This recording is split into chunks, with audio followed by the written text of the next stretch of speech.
polarized in that it's either, yeah, there's a perfect person out there, or no, like you have to work really hard. I just feel like both things kind of have to be a little bit true.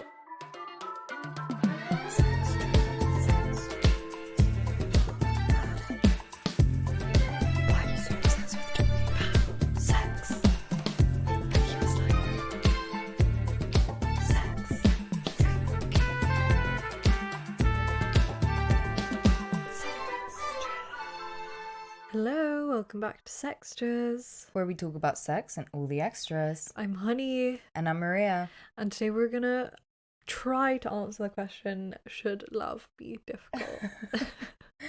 Yeah, we definitely won't have like any kind of concrete answer at the end of it. Not. It will just sort of be a little conversation about compromising yourself in relationships, compromising in general, expectations, changing yourself, those kinds of things. Yeah, we want to talk a bit about love languages as well, which kind of comes under expectations, but we will obviously get into it. Yeah. What zone are you in this week?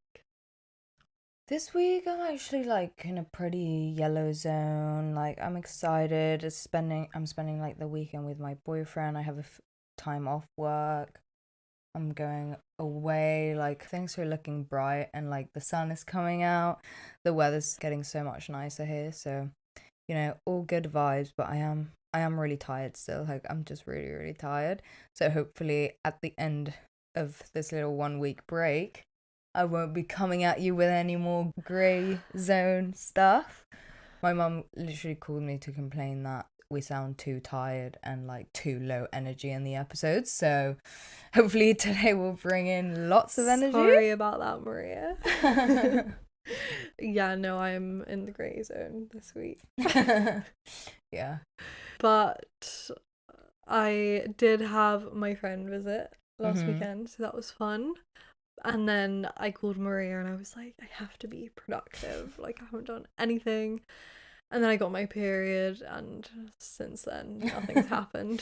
Just gone downhill. Yeah, it's just gone downhill. But we did get named one of the best sex and relationship podcasts to listen to in 2022 by Cosmopolitan. So that was super exciting. Yeah, that was pretty crazy. Yeah, that was definitely the highlight of the week. I also went to see the Fashioning Masculinities exhibition at the V&A. I would recommend for anyone who's interested in clothes or masculinity as a whole. It was actually really cool. They talked about like body standards for men, like how clothing has been shaped around that, and like gym culture. So yeah, quite relevant to the pod. Yeah, that sounds really interesting. Yeah, but yeah, other than that, I'm just feeling super tired and I'm stressed about money, so that's good. But yeah, anyway, let's get into the segment this week. We started with a poll where we asked, do you think love should be difficult? 22% of people said relationships should be easy. 9% of people said relationships are hard work, and 70% of people said some things are easy, some things are hard. I feel like on the fence a little bit. Yeah, I feel like this like third option that they have given, that Instagram have given for polls now, is like everyone always goes for the middle option, you know? Yeah. But I mean, we did have some stark relationships should be easy, and then some stark relationships are hard. Yeah, I was expecting like more people to say relationships are hard, to be honest. I was expecting like the majority to be relationships should be easy, to be honest. Oh, like, really? Yeah, I thought that, or well, maybe not the majority. I did think the majority would sit on the fence, but yeah, it would be higher, like a lot higher on should be easy. That says a lot about who we are as people. That you were like, nah, people are gonna say it's easy, and I'm like, nah, they're gonna say it's hard. No, but it's not that like relationships should be hard, but I did expect people to say that they are hard work. But anyway, we'll get into that. What do you think? If you had to answer the poll, what would you say? I think some things are easy, some things are hard. The thing is, I do think that love should be easy. I don't think that it should be hard to be with someone. But I do think that there are a lot of things that are not within your control a lot of the time. Like, Yeah. you can't control how you're gonna feel about certain things. And like, I don't know, I just feel like there's so many variations that is like, since feelings are involved, yeah, there will come times where it will be hard. And like, there will be Yeah. times where like, it will be painful and it will hurt. But like, that's because like, anything that you really put emotional investment into like has the potential to hurt you, really. Yeah. I don't know, that's kind of very abstractly how I think about it. What about you? I think for me, relationships are hard work because, like, of who I am. Like, I find it hard to, like, put myself into a relationship and, like, do the work to make it happen, you know? So for me, it's hard work, but I don't think that means they should be. But I do think that, like, obviously it's nice if relationships are easy, but I do think that's, like, a little bit of a unrealistic standard to have in a way. Like, I do think you have to put work into your relationship, and it doesn't mean it should be like hard work all the time, but you do have to like put the time and do the like emotional work for yourself and for the other person. So I don't know, I am on the fence. Like, some things are easy and some things are hard, but you need to put time. You need to like nurture your relationships, you know? Yeah, and that goes for like all relationships, not just romantic relationships. Like last week's episode, we talked about friendships. I think friendships, you have to put the time, nurture them, like make sure they are flourishing the way they should. Yeah, no, it's true. I mean, yeah, I think essentially I do think it has to be sort of a balance of both. Yeah. I don't think that it should be like as hard as some relationships that people stay in. Yeah. And they're like, yeah, but like relationships take work and, you know, that's just how it is. But like, maybe this just isn't your person. And equally, I do feel like there's this idea that you just go into a relationship and like everything's perfect and you just know exactly every little thing. Is like you're basically like in sync and whatever. I don't think that's realistic either, and everything will always be easy and blah blah blah. Yeah, but we'll get into it. We kind of want to talk about this idea of romantic love and like things coming easily to you, and this idea of working on a relationship a bit more. But let's finish the segment first. Okay, and then we asked, what aspects of yourself are you willing to compromise for a relationship? Because, you know, I feel like people talk about compromise as like a key feature of relationships. Like, I don't think that's like a brand new thing, but it's like, okay, what is okay to actually compromise, and what is okay to actually compromise on, and what is okay to actually compromise about yourself. Yeah, and like what yeah. is okay to ask other people to compromise. Yeah. Like what expectations are okay to have. So some of the stuff that people said is, someone said, I won't compromise any part of myself, but when it comes to shared aspects, there is wiggle room. Okay. So maybe that's like the house that you'd maybe move it. Is that like, do you think that's in like tastes and things, or like? I guess it's like when something affects both people in the relationship. Right. Maybe that's how I take it, but I do think that kind of does compromise yourself in a way. Like, but obviously that depends how you look at relationships. And I did like a little bit of reading, and I'll read you some quotes from it because I thought they were quite useful.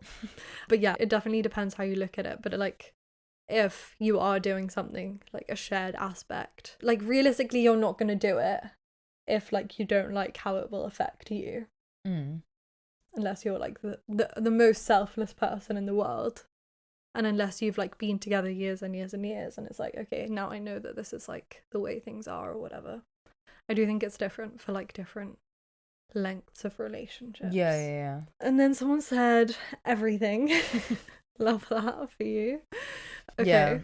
Yeah. I mean, I think that's also a trap people can fall into, in that like you are more into the idea of like being with someone essentially, so you'll just like change everything so they'll like pick you. And I do feel like this happens to people all the time, especially like when you're younger. Yeah, that's true. Like, you're more moldable when you're younger. Yeah. Okay, and someone said lots of different things, especially when it gets more serious and you get older. places to live, jobs in different cities. It has to be compromised so you can be together in the long term. Okay. Yeah, I get that. Interesting.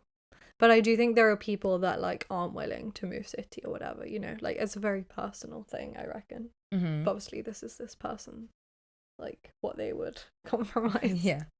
And then someone said, nothing fundamental about myself, but things like what food to get. Okay, yeah. No, I will not budge on what food to get.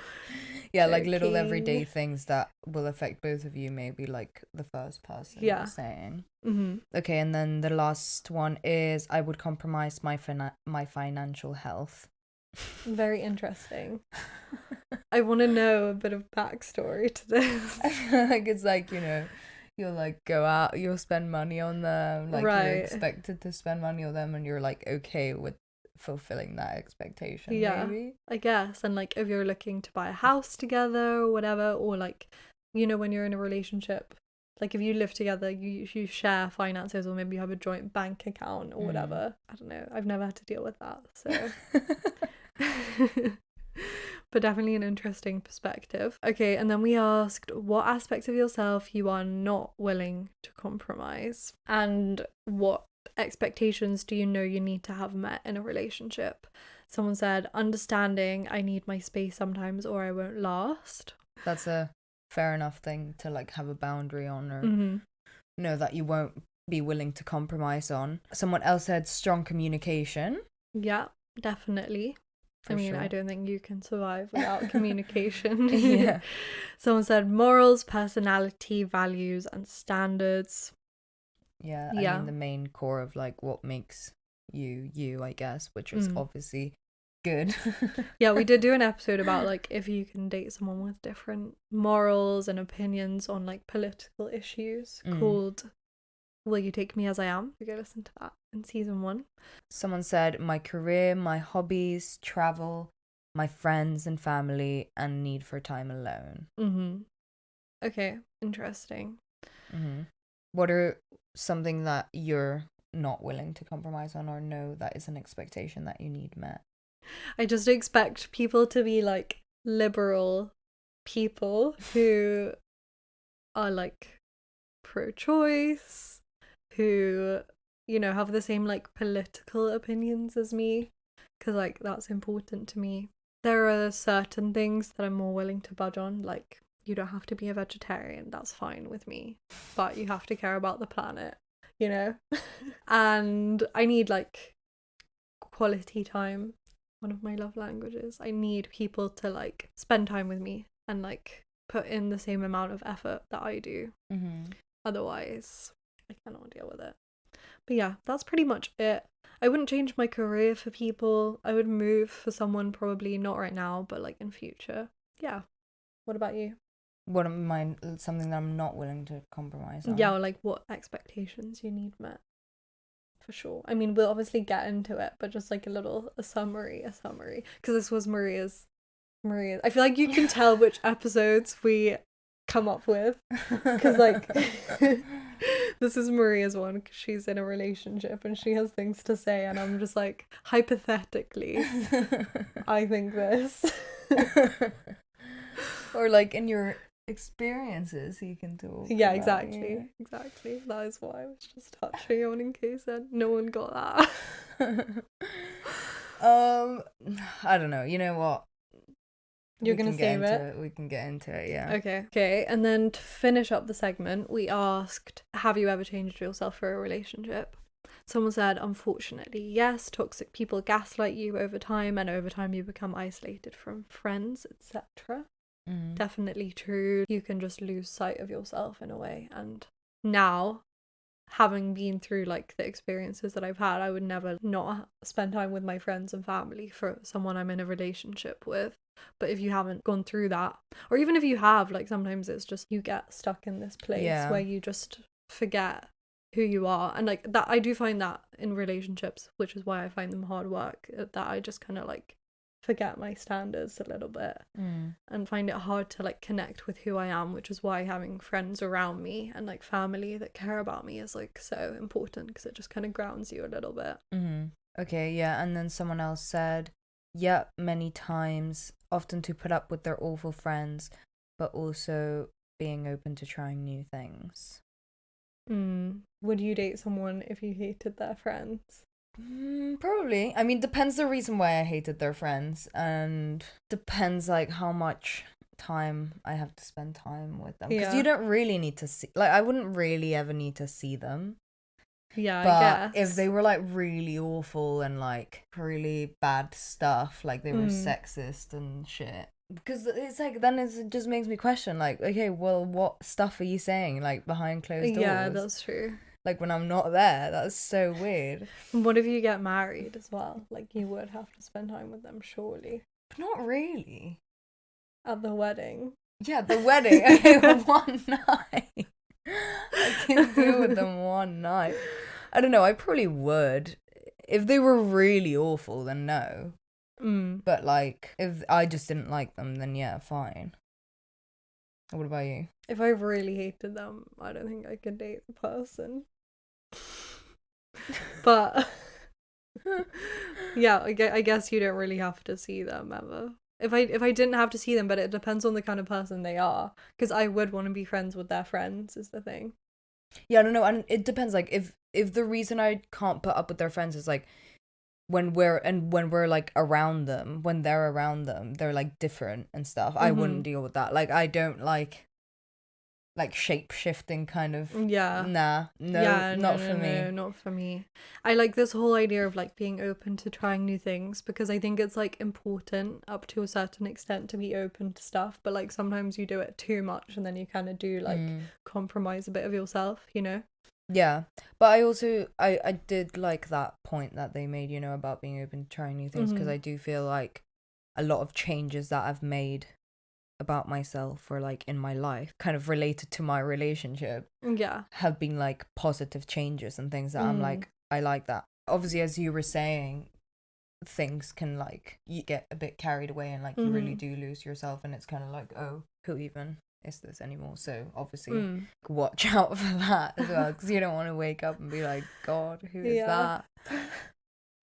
Yeah, but I think relationships are like a place to be able to grow.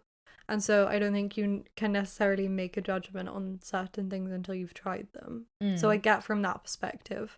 But also like, because I think that our society is really obsessed with pushing yourself to like be better all the time. So I think you can get obsessed with always saying yes to things. And like, yeah, that can provide loads of opportunities. But like, with me being like, oh, I'm gonna go on all these dates, blah, blah, blah. And then like suddenly realizing, actually, I hate this, you know?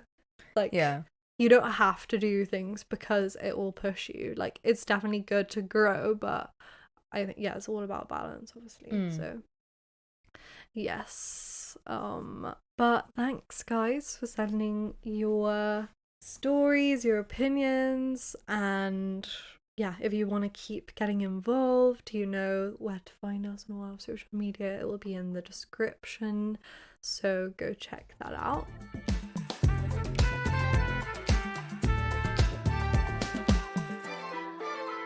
Thank you so much to Manscaped for sponsoring Sextras. Yes, we're so excited to be working with them, especially because they really put a lot of focus on men's health and letting them take charge of something that we all know that they often neglect, which is, you know, maintenance, grooming, hygiene, just general well-being.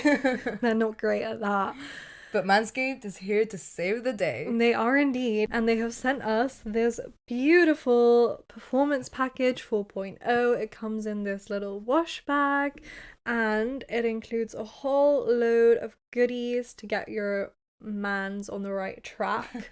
We've got the Lawnmower 4.0, which uses skin-safe technology. It has a ceramic blade, so it just prevents all those ingrown hairs, any nicks and cuts. And it has a little LED light so you can see what you're doing. Yeah, it's really cool. And then you can go in with the Crop Preserver, which is a ball deodorant. Right after that, with the Crop Reviver, which is a ball toner.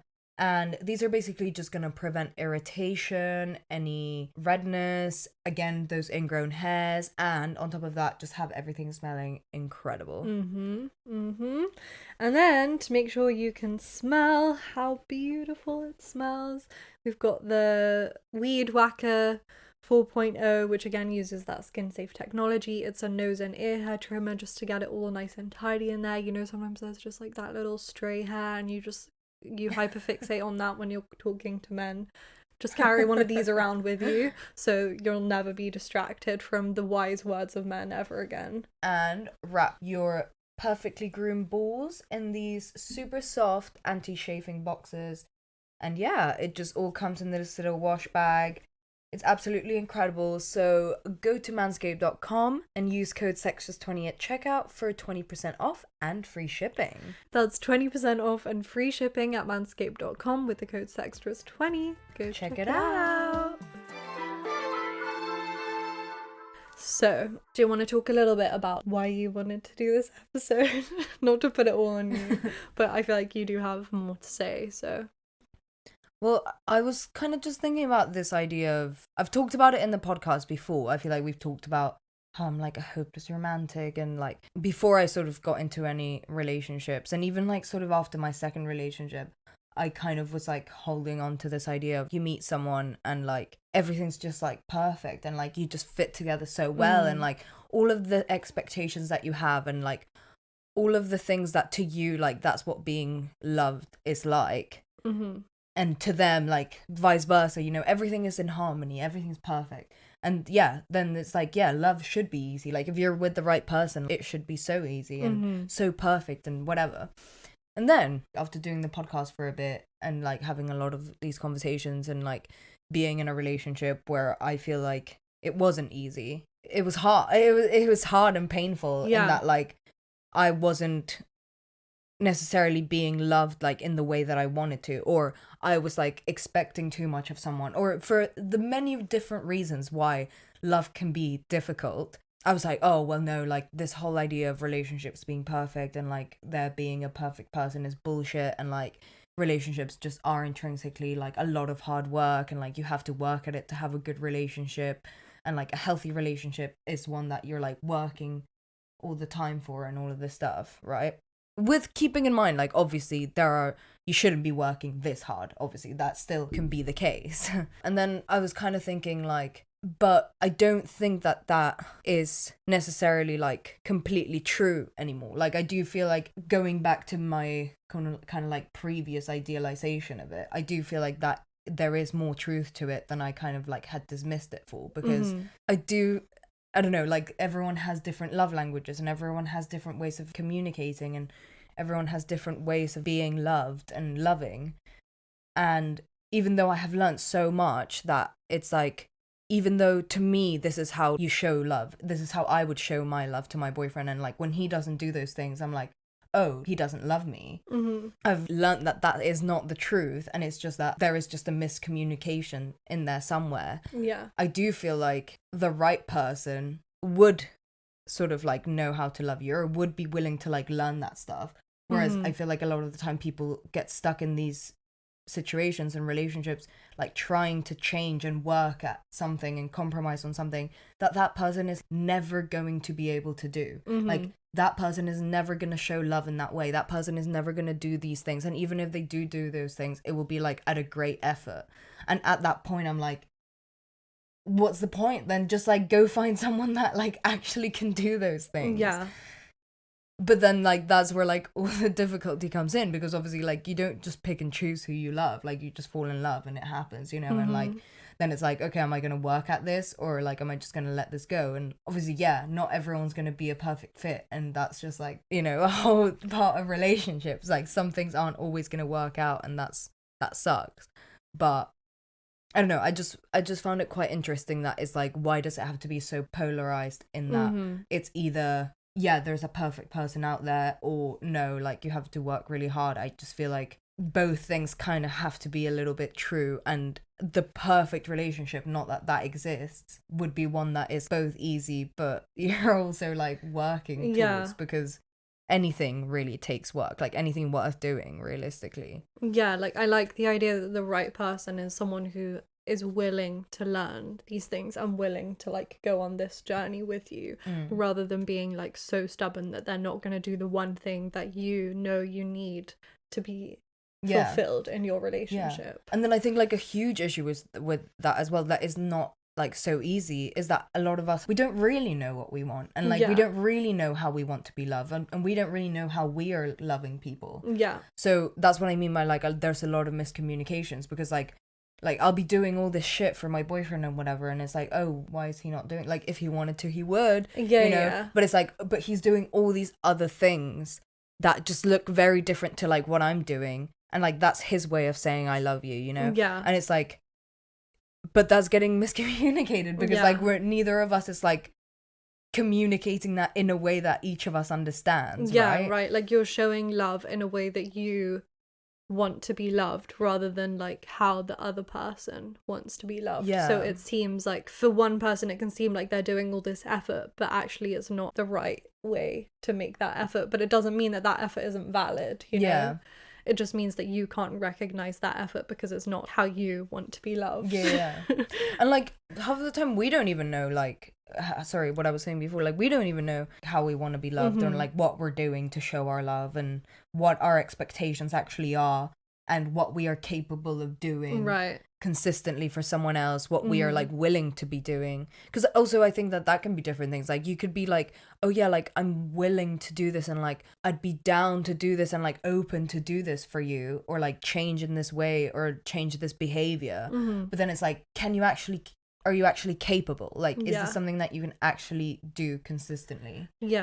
And I think on the other end of the spectrum, like people can get so stuck with this idea that like, oh, relationships aren't meant to be easy. Like, yeah, you are meant to do this work to make a relationship function, but like to what extent and you do just, you like, do that? Like, how long do you keep waiting for someone else to show you what you need for the relationship to continue? Like, you can't just keep hoping. It needs to be like an actionable thing that they can actually do and implement, and sometimes they can't do that, and that's really sad, and you have to let that person go. And I've been in that position, or like, you know, my relationship has been like super hard, and like it's not really anyone's fault, it's just like the situation that you're in, especially during the pandemic. Like there were things that were just out of your control, you know. And like you can't just be in a difficult relationship forever.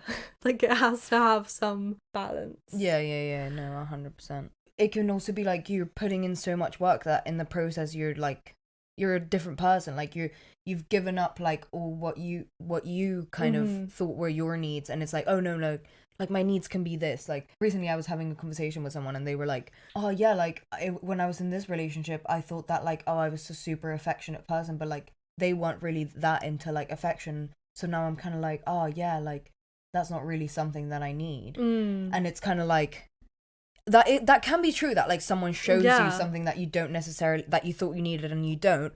But it also shouldn't be like, oh, like if this person doesn't need it, and like if they don't want it, then that's fine. I don't need that either. Like I can just change that real quick, you know. I do feel like that is like a really big danger, and also like thinking that it does take work, and like you should be like compromising like so much. Exactly. Well, just kind of like related to that, I was reading this page about love languages, and it said learning your partner's love language should not be a chore, and if it feels bad or overly difficult, that could be a sign there are some underlying issues in your relationship that need to be addressed. I just thought that like summed it up quite well. Basically, let's like move on to love languages, seeing as we're here now, but we can come back to like what we were just talking about. But so love languages, in case you guys don't know, are the ways that we show love and the ways that we receive love in relationships. And this can relate to romantic relationships, friendships, family, whatever. And like you can have different ones for different kinds of relationships. Like there are 5. It's acts of service, quality time, gift giving, words of affirmation, and physical touch. And it was like they were labeled by a pastor in Oh, the really? 90s. Yeah, isn't that quite cool? And he did like counseling, and he basically just observed in the counseling that he did that there were these like disparities in people's relationships of like there was a barrier of communication, like what we were saying, of like they couldn't understand why they felt like they were putting in all this effort and it wasn't being like recognized or received by the other person in the way they wanted it to. So yeah, it's quite a interesting like way to label things, and it is just like a theory. It's not based on any solid like scientific research, but there has been research since then that has like verified that it is a good way of measuring people's like ways of showing love, basically. So there's this quote from this study that I was reading, and it says that encouraging people to engage in the ongoing practice of mastering and using the love language most preferred by their partner is a way of opening channels of communication, but also stimulating an ongoing process of personal growth and expansion of the self, in which partners develop under-actualized qualities within themselves and integrate those into their existing personality. So it's kind of this like idea of you don't realize something about yourself, but by like learning how the other person wants to be loved and how you want to be loved, you kind of can grow together and like develop your own personality, basically. I don't have another word for it. But I thought it was quite interesting, this idea of like the perfect relationship needs to have this selflessness to it, in a way where like you are showing the other person something that they need in order to show them that you love them. And like there's definitely a danger in that, I think, in that you can like do it too much, and if it feels like a chore or whatever, like I said before, then that's kind of a sign that it's going wrong. But like in the process of trying to learn how the other person feels your love, you actually learn something about yourself, and like you expand your potential for love and like for emotional intelligence, which is quite interesting. Like I think that's a really positive way of looking at relationships, instead of this like, oh, relationships are hard work or whatever. It's like reframing the narrative of how you have these conversations about love, basically, and like how you put the time and effort into making it work. Yeah, and then the guy who labeled the love languages says that like when a love language doesn't come naturally to the person, it is a greater expression of love for them to like show the other person. And like I kind of wanted to talk about this because like again, I think there's this idea of compromise, and like if someone does something that isn't like innate to them or that they don't understand as love, it's like a greater version of love. And I think that's where this whole idea of like romantic movie like Disney love comes from, is that someone's so selfless, but then how do we measure that boundary between someone pushing themselves to do something that isn't innately who they are? And like, is that just an inevitable part of relationships? Is that what a relationship should be? Well, yeah, I feel like maybe in a way it is, because I do feel like it is a different like, I don't know, I guess relationships inherently are like one of the means by which we grow, like by like like sharing things with other people and like learning things from them, and not even just romantic relationships, like any kind of relationship. So I do feel like in a way it does make sense in that it's such an act of love, of like, you know, this doesn't come naturally to me, but like I know how important it is for you, so I will do it for you. And like I don't think that that's a crazy expectation to have, because that is like the expectation that I feel like I have in my relationships, that like there are things that I'm like, this is the way I see what a relationship is, and if you can't give me that, like you have to be willing to compromise on it, because otherwise like you're not showing me that you love me. Like you're basically choosing to not do it, in a way, for me feels like a stance against loving you, because it's like, oh well, I know that this is what will make you happy and what you care about and whatever, but I'm not willing to do it. But as you were saying, like, where is that boundary drawn? Because I am also guilty of going too far for someone that I love, and like for a relationship. I don't like look back and I'm like, oh my god, like I've changed myself so much. But I do feel like, like how much is too much to ask for and how much is not enough. Yeah, and I think that's where love languages come in really helpful, because it's like there's one way that I like to be loved that you can know. Okay, so say my love language is physical touch. You know, if we can spend like 5 minutes every day holding hands or like cuddling, then I will be happy and I will feel loved. And that's not a lot to ask for. Yeah. Whereas like the other, because you can have like a secondary love language, fine. That doesn't even need to be taken into account if like your primary love language is being met and accounted for. And then it can just be like a two-way street, you know? It's just like that one little thing that you can do every day or like whenever you can to like show up for the other person basically, and like learn. I think you can like learn your capacity for love through that, because it's an actionable thing that you can do every day, and it's not like a difficult thing to ask most of the time. But then anything exceeding that is like, that's where the questions come in, because it's like, what is reasonable to ask of the other person if you are having your basic need for love met? And I think you can still feel unsatisfied in a relationship even if you're having that one thing met, and that doesn't mean you're an unreasonable person, I don't think. I think it's a situational thing, and it changes in the relationship. But if it is something that's like a deal breaker for you, then that's that, you know. Yeah.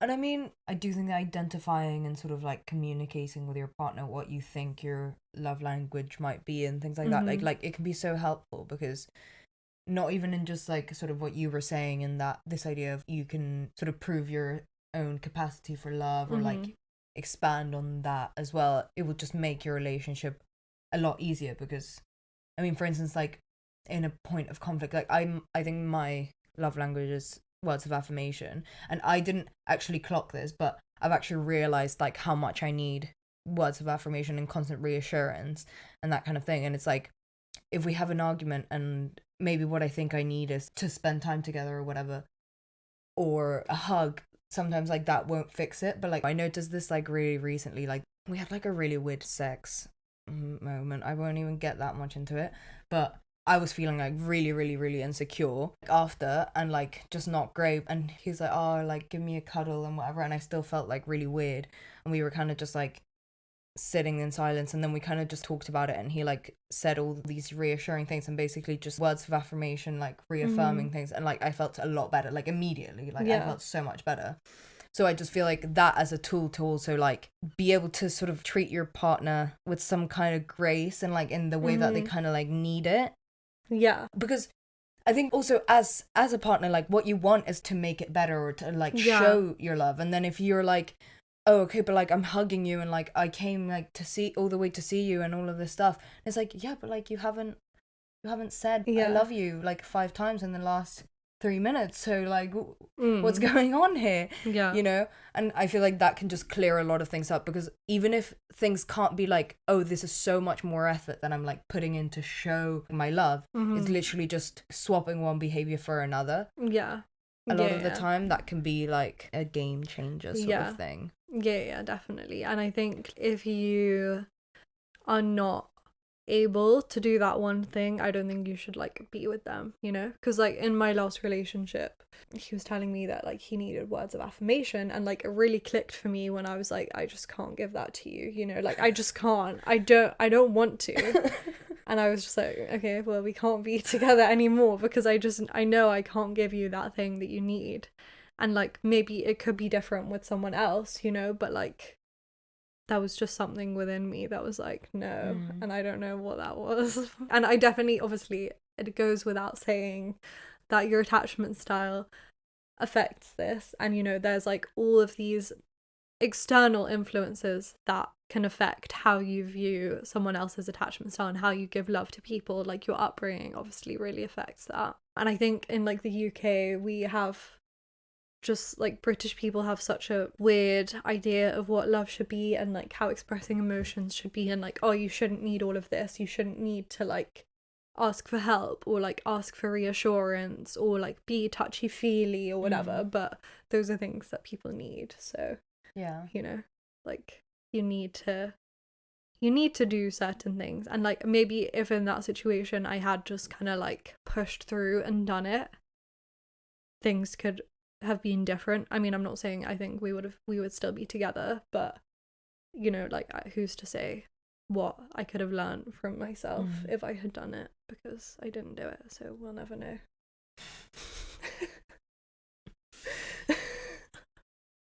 Do you get what I'm saying? Yeah. Like, not to sound really bleak. But yeah, and I think relationships are just like, as you were saying, like you do learn so much about yourself and like what you can give to other people, and like the patience you have for people, and like the willingness of yourself in a way. Apparently. Yeah, apparently I have no patience or willingness to do things Words for of other affirmation? people. I don't know about Not that. for me. Quality time I can do. Because another thing that I find interesting is that how sometimes like the way we give love is just not the same as we like to receive it. Because like I'm a big acts of service person, but I hate it done to me. Like it's not the way that I personally like to receive love. It is interesting. I think for women as well, like we've been conditioned to like act in certain ways and be such providers for people that if the script is flipped, then it can be like very confusing for us. And they actually did talk about this in the study, that people in relationships where the man is the anxiously attached person and the woman is the avoidantly attached person, that can create more difficulties in the relationship than if it's the other way around, because it's a flip on those like traditional gender stereotypes. And like I definitely think that's true. Like avoidant women getting the ick when their boyfriends like want to do certain things for them or like constantly badgering them, and it's like because we have been conditioned to think of men in a certain way, and like if they don't fulfill that, then it's like, fuck you doing. But obviously that is like an innate thing that we want, is like we want our partners to be doing more housework or like doing more acts of service or whatever, but maybe you just don't have the capacity to like reach that point of receiving love in a way, like at a particular time. I'm sure you can learn it over time. I think it's interesting as well how your love language can be different for your friends and your relationships. Well, and with certain friends as well, because with certain friends I'm like very like hug me. We're not like a very huggy friendship. We don't really hug. But with some people I am like, touch me. Yeah, I'm very touchy, like with my boyfriend. That's like another one of mine. No, but like, I'm not with my affection. boyfriend. I'm like not with partner. I'm not with any of my friends. Yeah. Like I'd say the most touchy I am is with my sister, other than my relation, like a boyfriend or whatever. Yeah. Also, okay, this is not even that related to love languages anymore. I kind of just question. Do you think, like, did you notice at all in like your relationships, like were you different? Like, do you think you're like a different kind of person depending on like who you're with, or like a different, I don't know, maybe depending on like you're like a different part of the dynamic, you know, the dynamic's different, so you're like sort of like fulfilling a different kind of role, or like just different. Like did you feel like you in a way like are different in different relationships? Yeah, like, do you mean enhanced or like worse? I just mean different. It's different. I think like when I'm not in a relationship, it's so hard for me to imagine wanting to do things for someone like in a romantic way, because I don't want to. But then in the relationship, I will just naturally do them. So it is kind of showing that like capacity for love. But then also I do reach a limit, and I do accept things that like I shouldn't. So that's something I need to work on, but I definitely think I am different. But I don't think like my values or like who I am integrally changes. Like I still know, but I can like lose sight of it by wanting to like make the other person happy or like try to make the relationship work, because like naturally all of your, like not all, but a lot of your attention can go into like making this relationship work, especially if it's a difficult relationship. it can consume so much of your energy, which is like, again, why relationships shouldn't be difficult, because like you just can't really do anything else if your relationship's difficult and that's like all you're thinking about. Is that what you meant? Yeah, no, Okay. well, I meant more like in your two relationships, did you think you were different? But I also Between the think it's, two. I also was wondering like I whether think, you yeah. think you change like when you're single Yeah, versus in a between my two relationship. relationships, I think it's different because like one was with a girl and one was with a boy. So like I don't think in a like same gender relationship, or like me just in a relationship with anyone who isn't a man, I fulfill the same like things, because I'm not trying to like fulfill this ideal of a heterosexual relationship. Like I find it very hard to escape that with men. And I do think that will like change over time, but I just don't. It's so hard for me to imagine a model of a straight relationship where like where the woman isn't fulfilling like something that they think they need to fulfill, and the man isn't fulfilling something they need to fulfill, and there's not that like power play, Right. in a way. Not power play, but like just that imbalance, you know, that like tension. But it's kind of hard to say because I haven't really been in like a good relationship. I think the good parts of my relationship, of my two relationships, I was pretty similar, I would say. Okay. In like how I interacted in them. Okay. What about you? I don't know. I think it's like really weird because I feel like I've like a lot of the things that I think came naturally to me, or like were my idea of what a relationship is like, and like the stuff that you do in a relationship is different from my first relationship to my relationship now. But I also think that the fact that we were two girls plays into it, and like the fact that this is like a straight relationship plays into it. And I don't know, I do think this is more of a like not changing, this isn't in like a changing myself for the relationship kind of way. This is, I think, more of a like me changing things because of the person that I'm dating. Yeah. Rather than like for the relationship. Do you get what I'm saying? Yeah, I think I don't it's know a if that's the same combination of thing. two. Yeah, I know what you mean. Yeah. But as in like, because with my ex, it's like we would do all this soppy shit and like really like cringe coupley stuff, and like, not that my boyfriend and I aren't cringe and coupley as well, like in our own way, you know, but it's like little things that I just would never do now, like, Yeah. you know, like, but I felt like they were very much like, oh, you know, I'm just so like, that's so what Maria's like, that's such a Maria thing to do. Oh, I see. Yeah, that's interesting.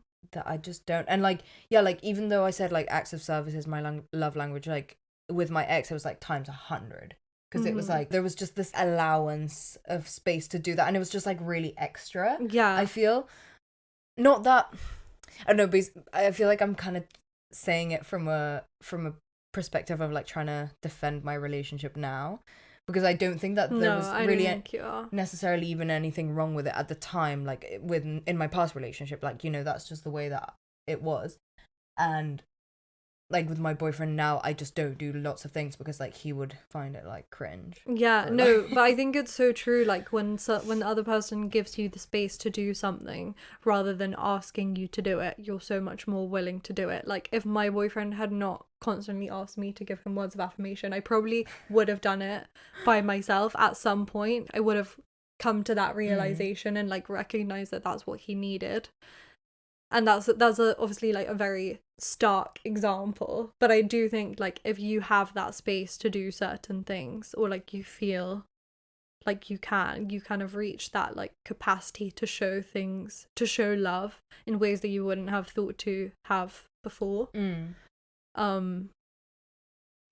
But yeah, because like I have no trouble giving words of affirmation to like my friends when they don't like ask for it, you know. I think I'm quite like I'll give reassurance if I feel like I should in the moment. But and that's because there's just like that space there for me to do that. But yeah, it definitely changes with like, it changes with everyone. Everything Mhm. changes with everyone. Yeah. That's the message of this episode. Hope that's helpful. It's dependent on each situation. I mean, you can't say we didn't warn you that that wasn't going to be a conclusion, so. But I mean, to conclude, honey, do you think love should be difficult? Do you think no, you don't think it should be, but you think it is? no, I don't think it should be. I think it can be, but with the right person, you don't think it is? yeah, I'm gonna say it changes from person to person because I don't subscribe to this idea of like the right person. Okay. I think relationships, like the journey of your relationships throughout time, is gonna be work. But I think maybe there will be one day where I meet someone and it's not gonna be hard work, and that's not because they're the right person for me or like they're the one. I just think it's because I will be like in the right time in my life where I'm willing to accept that love that they can miraculously show me, or that not miraculously, that they are like able to show me, and that I'm able to receive it in that moment, you know? Yeah, I like that because I do think that, I don't know, at the start I was thinking that a lot of the reasons why love is difficult comes from like within rather than like from the other person or external factors or the dynamic or whatever. Like, it can just be hard because it's like I'm putting all these mental blocks on myself, or like I'm putting all these hurdles, or I'm anxiously attached, so like this is such an issue when like it doesn't need to be. So I completely co-sign in a way what you're saying, in that like I don't think it would be hard if like you're actually ready to be in that relationship and like receive that love, as you said. I like that a lot. We accept the love we think we deserve. Yeah, exactly. And all that. I mean, it's such a good quote. It really is. It's I always think true. about that quote, you know? It's too true. Like my 13-year-old self latching and hyperfixating on that quote was right. Yeah, Was genuinely. right all along. That title of the episode, you accept the love you think you deserve. Honestly. No, I mean, it is really true. Yeah. But what do you agree? Do you kind of like agree with what I said, or do you have anything to add about should love be difficult? No, I mean, I do agree with what you're saying. I do think that relationships will always require work as well, kind of as you said. No, and I also like cheekily do believe that there are just people out there that are like a lot more fit to love you than others, okay? Like, and I just don't think that people are picking the right people all the time. Yeah, that's true. I don't think we know what we want. And I think that people make excuses, or not even excuses for people, just like, there's always like you don't have to accept this. Like, you don't have to. You can just walk away. Like, there will be someone that will be willing to do this. Like, if you can't find someone be willing to compromise on something, or like willing to like meet you somewhere, or like, as in meet you halfway, or like try to be willing to learn the love languages and all of this stuff that we were saying, like a willingness. Like, if you don't at least have a willingness, it's like you can find someone that will have that willingness, because you do definitely deserve that. Yeah. Like, yeah, maybe not everyone just deserves someone to be like perfect right off the bat and know everything. Like, yeah. People will like need to still communicate, but you do deserve someone that's going to have that willingness. That willingness without you also having to like completely change yourself. Yeah, 100%. Just stay yourself and know what you're worth. That's why you need to make mistakes. Like, that's why I can't comprehend how people just like date the person that they met like first time. Like, they must be so lucky, like that they were just ready and that just worked for them, you know? Like, that is a blessed situation to be in. But it is important for most people to make these mistakes, date people that aren't necessarily right for them, because that's how you learn what you like and what you need. Yeah. And not everyone, like most people don't just know that right off the bat, like the second they're born. But yeah. Anyway, next week we will have a very exciting guest. Oh yeah. It is approaching the end of the season, so for once we actually know which episodes we're releasing when. So next week we will be joined by my ex-girlfriend. Woohoo! It's gonna be We've been so very excited for this, guys. Yeah, we are so excited. Definitely tune in for that one. Stay tuned. For all the juicy goss. So there'll be around 3 episodes left, and we are going to have a meetup on the 25th of June. It's going to be at Hyde Park. Going to start at 1 p.m. Follow us on Instagram, all the social media to find out more details. Wear red, white, and pink. Come down to make some friends, to meet us, to celebrate 2 years of the podcast. And yeah, more info will be at our social media, which is Instagram, Facebook, TikTok. I also made us a subreddit the other day. I don't know why I did that, but it's all at Sextras Podcast. Follow us on YouTube at Sextras Podcast. Email us sextraspodcast@gmail.com. Visit our website, sextraspodcast.com. And I think that's it. Yeah, we'll see you next week. Bye. Bye.